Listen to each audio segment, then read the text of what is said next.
Thanks so much for joining us at 9. I'm Phil Lipoff. I'm Kim Christensen. A man accused of breaking into a home in Greeley, assaulting a child in her bed, just had his criminal case dismissed. It is the latest case tied to a credibility issue surrounding former CBI analyst Missy Woods. Our Spencer Soysher has been digging through this judge's ruling. And Spencer, the judge called this outrageous government conduct. Yeah, and that term's important. The judge issued what he says is an incredibly rare ruling, finding that Woods' misconduct and the CBI's enabling and failure to stop it, taken together, is outrageous government conduct. Now, that may be a defense used for many in similar circumstances. Most legal minds figured there would be criminal cases impacted by the falsified data and actions of disgraced CBI DNA analyst Missy Woods. But how and which cases were the big questions.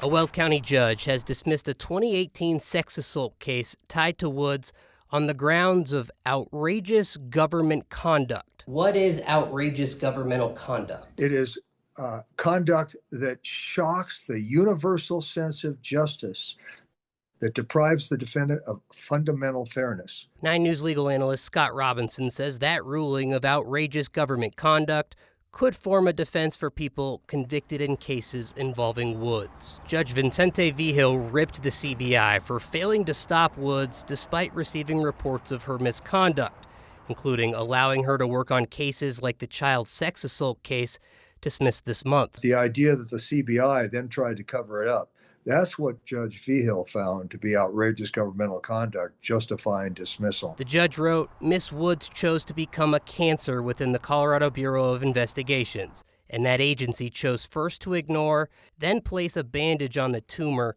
until it could no longer be hidden from public view. If CBI had properly acted when made aware of Miss Woods' conduct, this would not be outrageous government conduct. Woods manipulated or deleted data in roughly 1,000 cases. The judge says that scale is why this case clears the rare legal bar. If this ruling is upheld on appeal, we will literally see an avalanche of dismissals of criminal cases. The CBI responded to the judge's order in a statement to 9 News, saying it respects the courts and added, quote, "We stand firmly behind the integrity of our forensic lab." The Weld County District Attorney's Office is now asking the Colorado Supreme Court to step in, so the dismissal is on hold while the justices decide whether to take the case. The DA's office declined to comment with us because of that. Spencer Soysher, 9 News.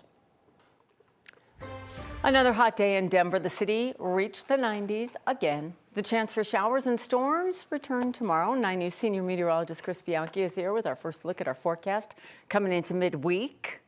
And we got some showers and storms came up north here in northern Colorado. If we hang out long enough, of course, come on, Mother Nature. Come on, give me something here. We've had some lightning flashes off at the distance on this camera from, there we go. I knew it was going to happen. I knew it was going to happen there, but Fort Collins got a little thunder shower moving its way into northern Colorado right now. So for my friends up in Fort Collins, Wellington, you're going to get a little bonus rain right now here in Larimer County. And there's that little thunder shower right by Horsetooth Reservoir right now, just the west, of course, of Fort Collins. That'll drop down into town within the next few minutes, bringing a brief downpour, some gusty winds, and maybe some small hail.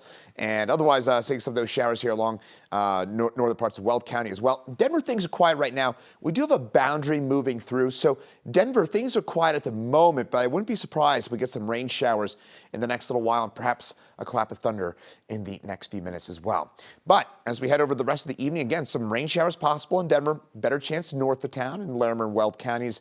And then tomorrow, we're going to have some showers and storms once again with a slightly higher potential for severe weather tomorrow. I'll take a full look at that 7-day forecast for Denver and across the state coming up in just a few minutes. Thanks, Chris. New tonight, CPW is investigating a reported bear attack in Eagle County. They say a black bear swiped at a man, scratching his arm. This happened yesterday afternoon near Eagle Vale. CPW says the man was leaving the laundry room of an apartment complex when he came across the female black bear. He told CPW it scratched his arm. Then he tripped and hurt his foot while trying to get away. He was treated for his injuries and is recovering at home. CPW says officers stayed in the area overnight to try and capture the bear and her cubs, but they believe a larger male bear kept them away Officers placed a trap in the neighborhood. This is just yet another reminder that Colorado is experiencing higher than normal bear activity this year. It's largely driven by the drought, which has limited food resources and forced bears to expand their search. As of last week, CPW said it had received over 6,100 reports of bear sightings and conflicts so far this year. That's nearly double what it was during the same time last year. Waymo's self-driving cars are in the final phase of testing here in Denver. So the company invited us to ride in one and share the experience with you. We did not pay for this ride or get to choose its destination. However, a 9 News reporter Janelle Finch did use it as an opportunity to learn more about the technology that has been moving freely around the city for months. Denver is one step closer to adding more cars to roads without adding more drivers. Gonna go to Washington Park. Self-driving vehicles are en route and nearly ready for riders. Waymo is in Denver. Chris Benelli is Waymo's product communications manager.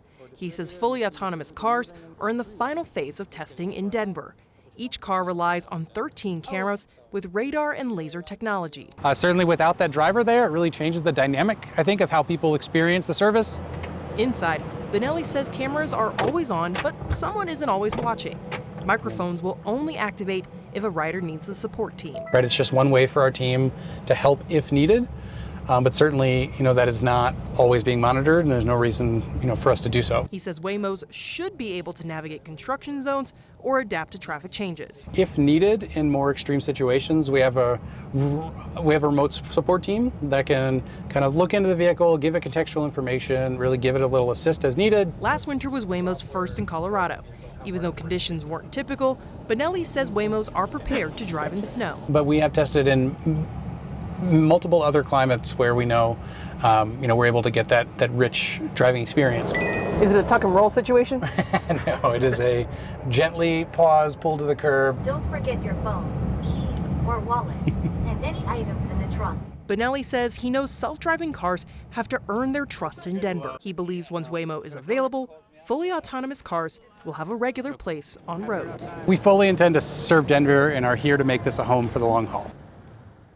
So there were a few things that Waymo couldn't answer for us tonight. Waymo could not give us an exact number for how many cars are coming to Colorado or when they will officially launch.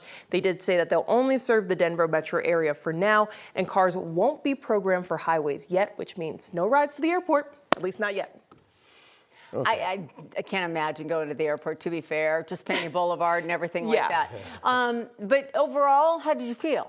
I was just saying that I feel like I appreciate having a job to do because that distracted me from the fact that I was not riding with anybody in the front seat. It was a little bit weird. The car jerked around a little bit.